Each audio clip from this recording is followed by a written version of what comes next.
Hello friends, আজকের ভিডিওতে পশ্চিমবঙ্গের সমস্ত চুক্তিভিত্তিক বা অস্থায়ী কর্মচারীদের জন্য খুবই একটি গুরুত্বপূর্ণ বিষয় নিয়ে হাজির হয়েছি। মানে এটা কি এসআইআর ফর্ম? এসআইআর ফর্ম এটা কি করা যায়? ইলেকশন কমিশনের নির্দেশ কি রয়েছে? মানে কালকে যা 21 তারিখ যা নির্দেশ আসছে তাতে হচ্ছে করা এক হিসেবে যায় না। আপনি তো পার্মানেন্ট না, আমিও তো অস্থায়ী। এই মুহূর্তে পশ্চিমবঙ্গে চলছে এসআইআরের কাজ, কিন্তু সমস্যা হচ্ছে যেখানে ইলেকশন কমিশন অফ ইন্ডিয়া স্পষ্টভাবে নির্দেশ দিয়েছে যে কোনো রকম ক্যাজুয়াল, কন্ট্রাকচুয়াল বা ডেলিগেটেড কর্মীদের এসআইআরের কাজে লাগানো যাবে না। সেখানে পশ্চিমবঙ্গের বিভিন্ন জেলার বিডিও অফিস থেকে কন্ট্রাকচুয়াল কর্মীদের জন্য অফিস অর্ডার বার করে এই সমস্ত কন্ট্রাকচুয়াল, ক্যাজুয়াল বা ডেলিগেটেড কর্মীদের কাজে বসানো হচ্ছে এসআইআরের কাজ করার জন্য। এটা শুধু বেআইনি নয়, এটা সমস্ত কন্ট্রাকচুয়াল কর্মীদের প্রতি অন্যায়। প্রথম কথা, আইসিডিএস ওয়ার্কার কোনো সরকারি কর্মচারী নয়।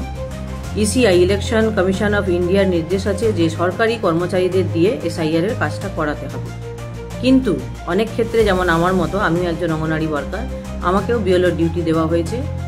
ইলেকশন কমিশন অফ ইন্ডিয়া একটি স্পষ্ট গাইডলাইন জারি করে জানিয়েছে এসআইআর বা কোনো ইলেকশন রিলেটেড ডিউটিতে কোনো casual, contractual, delegated, part time বা আউটসোর্স এই সমস্ত কর্মীদের নিযুক্ত করা যাবে না। এই কাজগুলোতে শুধুমাত্র রেগুলার বা স্যাংশন পোস্টের কর্মীরাই থাকতে পারবেন, কারণ এসআইআর হলো ভোটার লিস্টের একটি অত্যন্ত গুরুত্বপূর্ণ এবং সংবেদনশীল পর্ব। এখানে নিরপেক্ষতা, দায়িত্ববোধ এবং সিকিউরিটি খুবই গুরুত্বপূর্ণ। এখন প্রশ্ন হলো, যখন ইলেকশন কমিশন অফ ইন্ডিয়া পরিষ্কার নিষেধ করেছে, তখন কেন অনেক অফিস কন্ট্রাকচুয়াল কর্মীদের কাজ করতে বলছে? এমন অবস্থায় কন্ট্রাকচুয়াল কর্মীদের অবস্থাটা চিন্তা করুন। তাদের চাকরি স্থায়ী নয়, বাধ্যতামূলক অফিস অর্ডার মানতে হয়, কাজ না করলে বাদ দেওয়ার ভয়, অথচ তারা জানে ইলেকশন কমিশন অফ ইন্ডিয়া এসআইআরের কাজ করতে তাদের নিষেধ করেছে। ফলে রাজ্যের সমস্ত চুক্তিভিত্তিক বা অস্থায়ী কর্মচারীরা এমন এক অবস্থায় পড়েছেন যেখানে নিষেধাজ্ঞা থাকা সত্ত্বেও তাদের কাজ করতে বাধ্য করা হচ্ছে। এমনই এক অবাক করার মতো ঘটনা আজকের ভিডিওতে আপনাদের সামনে তুলে ধরব।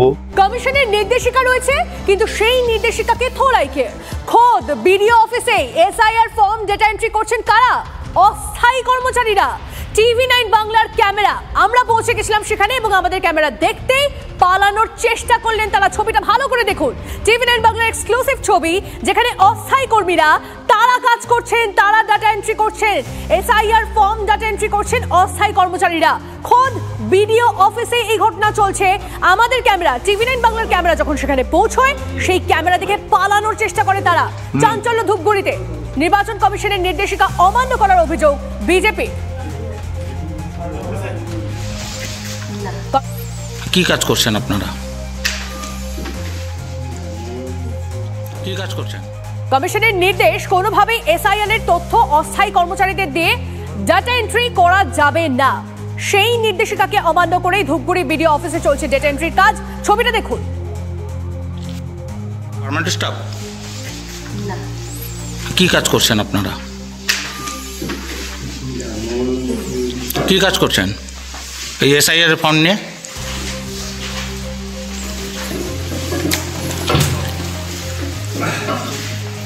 কেন সবাই বেরিয়ে যাচ্ছেন কেন? মানে আপনি কি কাজ করছিলেন? কারোর মুখে কোনো কথা নেই। যখন আমাদের প্রতিনিধি সেখানে পৌঁছেছেন এবং যখন জিজ্ঞেস করা হচ্ছে তাদেরকে তারা কি কাজ করছিলেন, কারোর মুখে কোনো কথা নেই। এক নয়, একাধিক অস্থায়ী কর্মীরা তারা বসে ডেটা এন্ট্রি করছেন, তারা বসে বেনিয়ম করে যাচ্ছেন পরপর বিডিও অফিসে। এটা কিভাবে হচ্ছে?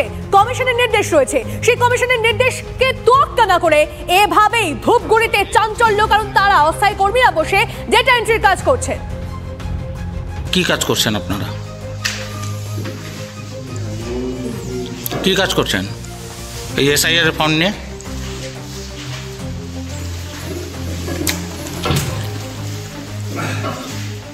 কেন সবাই বেরিয়ে যাচ্ছেন কেন? মানে আপনি কি কাজ করছিলেন? বিডিও অফিসের ভেতরে ডাটা এন্ট্রি করছে এসআইআর ফর্ম অস্থায়ী কর্মচারীরা, এটা কি পারে? আপনি তো আধিকারিক, মানে মুখ ঢাকলে কিন্তু নির্বাচন কমিশনের নির্দেশকে মানে ভায়োলেট করা থেকে আটকাতে পারবেন না। না না, করছে কি তারা? পারে এটা? না আপনি কি বিষয়টি জানেন? না, ডাটা এন্ট্রি যারা করছে তারা বলছে আমরা নিজেরাই অস্থায়ী কর্মচারী। মানে কি নির্দেশ রয়েছে নির্বাচন কমিশনের? আপনি এড়িয়ে যাচ্ছেন কেন? আপনি কি জানেন না যে কি নির্দেশ রয়েছে? হ্যাঁ, বলছি যে আপনারা ডাটা এন্ট্রি কেন করছিলেন? মানে আপনারা তো সিভিল ডিফেন্সের কর্মী, তো আপনাদেরকে কি বিডিও অফিস থেকে করতে বলেছে? না না, আমরা তো স্ট্যান্ড বাই আছি এখানে। দেখলাম তো ফর্ম হাতে নিয়ে আপনারা বসেছিলেন, ছবিটা আছে। মানে এটা কি আপনারা করতে পারেন? ইলেকশন কমিশনের তো নির্দেশ রয়েছে যে অস্থায়ী রনি আমাদের প্রতিনিধি আমাদের সঙ্গে রয়েছে। রনি, তুমি নিজে পৌঁছে গেছিলে, তাদের সঙ্গে কথা বলছিলে, কথা বলার চেষ্টা করছিলে, প্রশ্ন করছিলে, যেটা আমাদের কাজ, কিন্তু তারপরে দেখা যাচ্ছে যে তারা মুখ লুকিয়ে পালিয়ে যাচ্ছেন কেন মুখ লুকিয়ে? তারা কি জানে না কমিশনের নিয়ম কি রয়েছে? বিডিও অফিসে বসে এই ধরনের কাজ চলছে, অস্থায়ী কর্মীরা কাজ করে যাচ্ছেন, ইআরও তারা জবাবদিহি করবে না?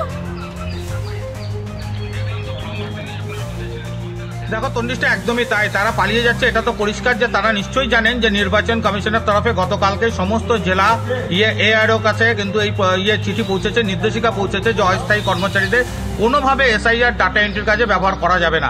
সেই কারণেই কিন্তু টিভি9 বাংলা যখন পৌঁছে গিয়েছিল ধূপগুড়ি বিডিও অফিসে, তখন কিন্তু তারা দেখে দৌড় দেন।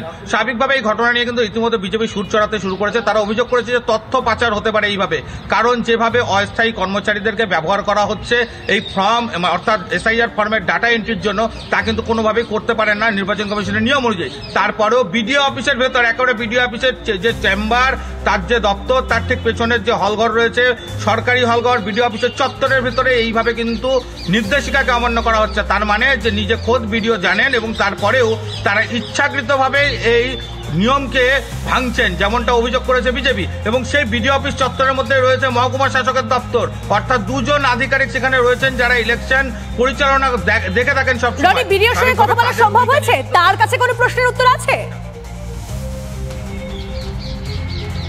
দেখো, বিডিওর সঙ্গে যোগাযোগ করার জন্য তার দপ্তরে যাওয়া হয়েছিল, কিন্তু তাকে অফিসে পাওয়া যায়নি। স্বাভাবিকভাবে তার প্রতিক্রিয়া মেলেনি, এমনকি ফোন করা হয়েছিল, তিনি ফোন ধরেননি। স্বাভাবিকভাবে গোটা ঘটনা নিয়ে কিন্তু এখন দায় সারার মতো তারা এড়িয়ে যাওয়ার চেষ্টা করছেন। আমরা যখন ক্যামেরার সামনে অন্যান্য আধিকারিকদের ধরার চেষ্টা করছি, তারা কিন্তু মুখ লুকোচ্ছেন, এমনটাও কিন্তু দেখা গিয়েছে। স্বাভাবিকভাবে এর থেকে পরিষ্কার যে তারা বুঝতে পেরেছেন যে টিভি9 বাংলা যে জায়গায় পৌঁছে গিয়েছিল, একদম গ্রাউন্ড জিরোতে যেই জায়গায় এই বিয়ে নিয়ম হচ্ছিল, তারা কিন্তু সেটা বুঝতে পেরেছে তাদের ভুল, যার কারণে কিন্তু ক্যামেরার সামনে আসছেন না। একদম তাই, বেনিয়মের ছবিটা টিভি9 বাংলা একদম হাতে নাতে ধরেছে, একদম চোখের সামনে এনে দিয়েছে যে ঠিক কিভাবে বিডিও অফিসের মধ্যে এই বসে চলছে বেনিয়ম, একের পর এক বেনিয়ম, এবং সেজন্যই কথা এড়িয়ে যাচ্ছে বিডিও, উত্তর দিচ্ছে না, কথা এড়িয়ে যাচ্ছে, ফোন এড়িয়ে যাচ্ছে। ছবি দেখাচ্ছি আমরা। ডাটা এন্ট্রি বেশিরভাগ হচ্ছে অস্থায়ী কর্মীরাই করতেছে। মানে এটা কি এসআইআর ফর্ম? এসআইআর ফর্ম এটা কি করা যায়? ইলেকশন কমিশনের নির্দেশ কি রয়েছে? মানে কালকে যা 21 তারিখ যা নির্দেশ আসছে তাতে হচ্ছে করা এক হিসেবে যায় না। আপনি তো পার্মানেন্ট না, আমিও তো অস্থায়ী। তাহলে আপনিও অস্থায়ী, আপনিও কি? আমি এসআইআর করতেছি না, আমি ওয়াসিস ফর্ম ফিল আপ করতেছি। এখানে তথ্য লোপাট যেরকম হতে পারে, স্বাভাবিক অসৎ উপায়ে সেই তথ্য বাইরে প্রদান হতে পারে, এবং অসৎ উপায়ে অনেক লোকের নামও উঠে যেতে পারে। এই ধরনের অপকর্ম ধূপগুড়ির বিডিও অফিসে হচ্ছে। আমরা ইতিমধ্যেই বিষয়টা অবগত হয়েছি এবং বাই টেলিফোনে তাকে ধরবার চেষ্টা করেছি, তিনি আমাদের কোনো রেসপন্স দেননি, যার ফলস্বরূপ আমরা নির্বাচন কমিশনের কাছে তার বিরুদ্ধে দায়ের করব। পশ্চিমবঙ্গে চুক্তিভিত্তিক বা অস্থায়ী কর্মীদের উপর এই অন্যায় বন্ধ করার জন্য 21/11/2025 তারিখে চিফ ইলেকটোরাল অফিসারের অফিস থেকে একটি অর্ডার জারি করা হয়। স্ক্রিনে আপনারা অর্ডারটি দেখতেই পাচ্ছেন। এই অর্ডারে পরিষ্কারভাবে বলা হয়েছে কন্ট্রাকচুয়াল ডাটা এন্ট্রি অপারেটরস বা কোনো কন্ট্রাকচুয়াল স্টাফ বা বিএসকে এই সমস্ত চুক্তিভিত্তিক বা অস্থায়ী কর্মীদের ডাটা এন্ট্রির কাজ করার জন্য কোনোভাবেই এসআইআরের কাজে নিযুক্ত করা যাবে না। অর্থাৎ এসআইআরের কাজে কোনো কন্ট্রাকচুয়াল কর্মীকে নিযুক্ত করা যাবে না। এবং এই অর্ডারে আরও বলা হয়েছে কিছু অফিসার্স লোকাল অর্ডার ইস্যু করে চুক্তিভিত্তিক ডাটা এন্ট্রি অপারেটরস এবং আদার কন্ট্রাকচুয়াল স্টাফকে দিয়ে এসআইআরের কাজ করাচ্ছে, যেটা সম্পূর্ণভাবে ইলেকশন কমিশন অফ ইন্ডিয়ার গাইডলাইন লঙ্ঘন করে। সেই সমস্ত বিডিও, ইআরও এবং এইআরওর বিরুদ্ধে অ্যাপ্রোপ্রিয়েট অ্যাকশন নেওয়া হবে। তো ফ্রেন্ডস, এই ছিল আজকের এই ভিডিওটি ইনফরমেটিভ মনে হলে অবশ্যই ভিডিওটি আপনার কন্ট্রাকচুয়াল বন্ধুবান্ধবদের মধ্যে শেয়ার করে দেবেন, এবং চ্যানেলের প্রথম হলে অবশ্যই সাবস্ক্রাইব করুন আমাদের চ্যানেল WB কন্ট্রাকচুয়াল, যেটি পশ্চিমবঙ্গের একমাত্র তথ্যভিত্তিক চ্যানেল চুক্তিভিত্তিক কর্মচারীদের জন্য। অসংখ্য ধন্যবাদ, ভালো থাকবেন, দেখা হবে পরের ভিডিওতে।